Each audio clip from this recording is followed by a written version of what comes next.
Every night, no? Laging may ganyan. Kaya okay na tayo dyan, guys. And be happy, be grateful. Ang mahalaga, healthy kayo, guys. Healthy. Gusto kong mahal magkasakit. Mahal magkasakit. Ang importante, alam nyo, pag healthy ang buong pamilya nyo, walang sakit yung mga anak nyo, nako, daig nyo pang mga milyonaryo. Milyonaryo kayo sa healthy. Kaya wag nyong mamaliitin na, oh, wala kaming pera, di kami kumakain na masarap. Nako, okay lang yan, di kayo kumain na masarap. Pagkain lang yan. Makakain din nyo yan. Kaya talaga wag tayong maging happy tayo kung anong mayroon tayo. Kasi be-bless naman tayo ni God. Yun. Kung healthy ang mga bata, healthy ang family ninyo, ibig sabihin milyonaryo kayo. Depende sa pagkaka-define nyo ng milyonaryo, yung iba pera ang define nila. Pero sa atin healthy tayo. Yung health ang natin, basihan nating milyonaryo tayo. Yeah. No, it's not ours. That's him. Next week is your four-wheeler. Diba? Kaya yun ang isipin nyo, guys. Yan. Huwag mainggit sa mga iba. Yan yun, kasi yan, social media yan eh. Alam niyo pag social media, syempre, labas mo yung what you've got, pero hindi naman natin nakikita yung totoo. Kaya wag kayo mainggit sa mga hindi totoong pinapakita. Kaya ang mahalaga, healthy tayo. Ako, happy na ako, healthy mga anak ko, safe. Healthy na yon, milyonaryo na ako sa health.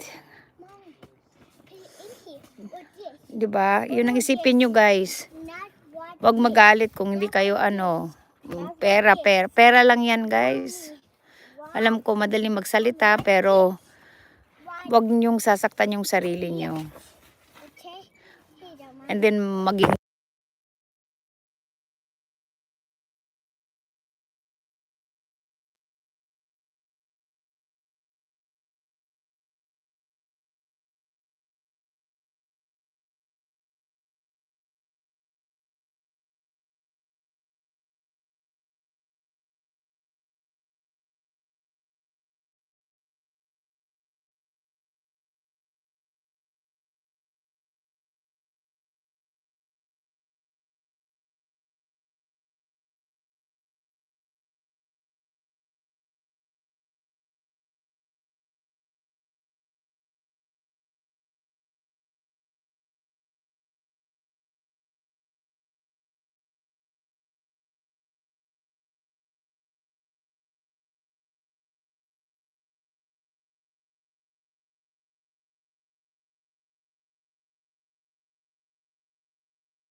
okay. Ayan. Come on, let's go inside. Ayaw pa, gusto pa maglaro. Na. Ayan.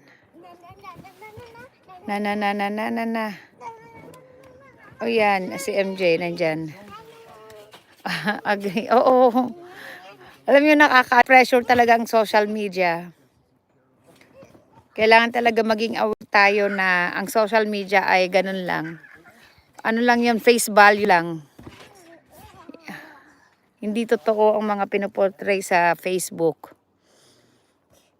Unless kilala nyo yung tao, di ba? Siguro kung kilala nyo yung tao, alam nyo kung totoo o hindi. Pero pag di nyo kilala yung tao, tapos ang daming nilalabas, wag kayo mainggit. It's not worth it, guys. Minsan you pick your own battle. Ito ba yung battle na kakasira ng buhay ko? Wag. Yan, mga fellow mothers, ingatan nyo sarili nyo. Kasi maraming maasa sa inyo. Yeah, show me your hand.